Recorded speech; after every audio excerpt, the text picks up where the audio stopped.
Go ahead, QQ, do your thing.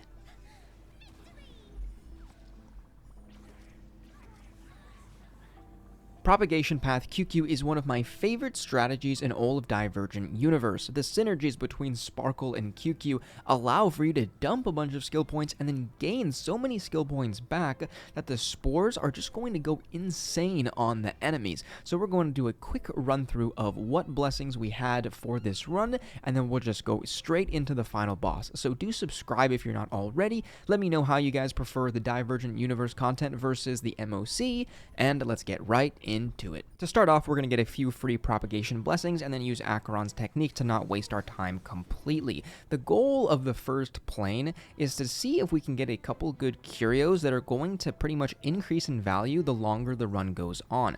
We're going to see how we actually got these 2 Rupert curios. If only we were able to get the last one, then this would have transformed into an extremely valuable curio. A very good way of actually getting this, how I got 2, was by picking the broken curio option, allowing for us to get 3 damaged ones, and then we can just repair them, or, you know, they don't even have to be repaired for it to activate, I'm pretty sure. Anyways, we went into the second plane here, overwrote as many of our blessings as possible, just trying to increase the number of propagation blessings we have for the final boss. We did end up getting a couple of weighted curios that did do a little bit, but at the end of the day, the propagation blessings and a couple of the propagation equations are going to carry very, very hard.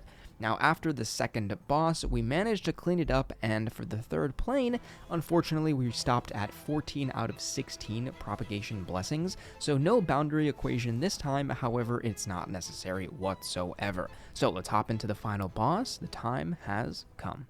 Now we're going to start off with just Aventrine's technique here, and the boss that we ended up getting was Sirius, or Curious, or Curious, whatever.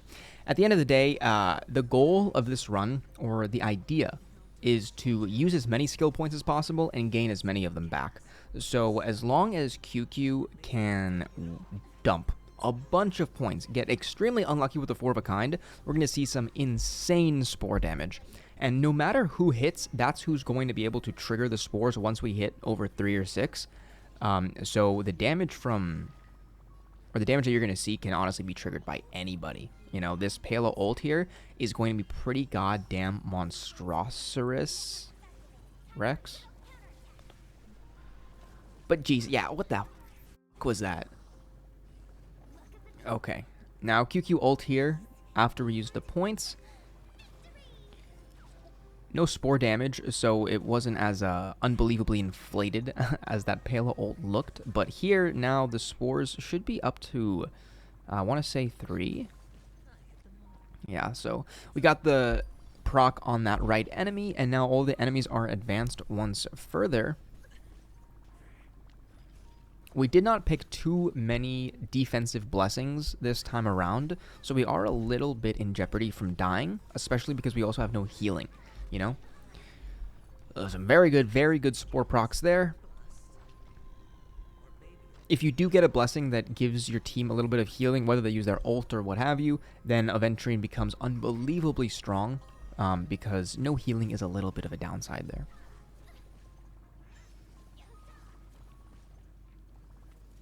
We'll just take a couple hits here, and then go ahead and boost up QQ once again. Let's see how many skill points we can waste. More spores. Give them more spores. Wonderful. Million damage. 600k. 800k. 600k. Go ahead and Pala ult. Yeah. Wow. So once the spores proc, we do have a couple of the blessings that will transition the power, or, you know, apply them to their adjacent targets. So the AoE damage from the spores is just crazy.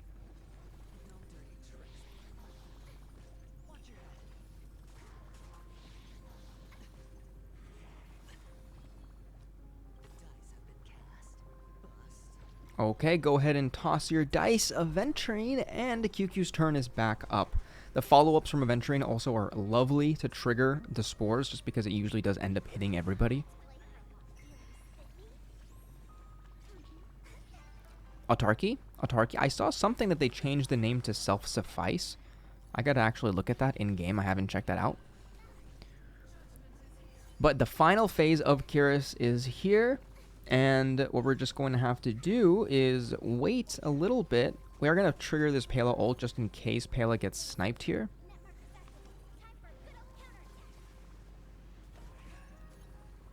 Very close.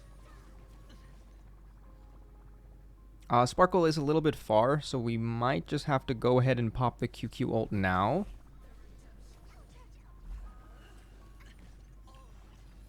It's getting close. Ideally, we can hold off, so... We survived. We survived. Jesus.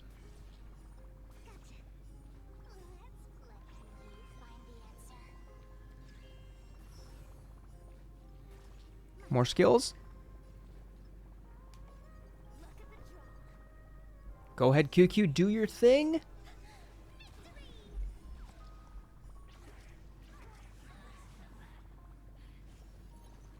Second phase of the third phase.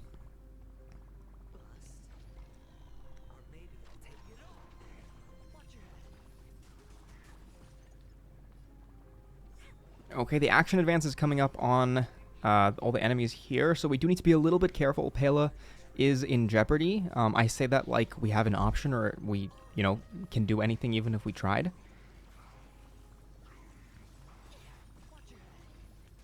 Very, very close on Pela.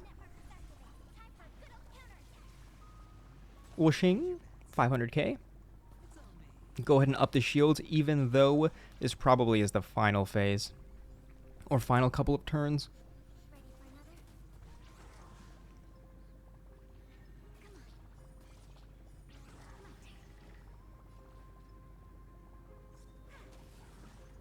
Jeez.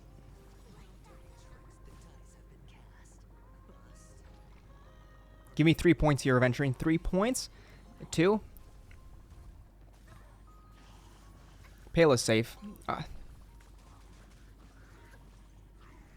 Leave Pela alone. Jesus Christ.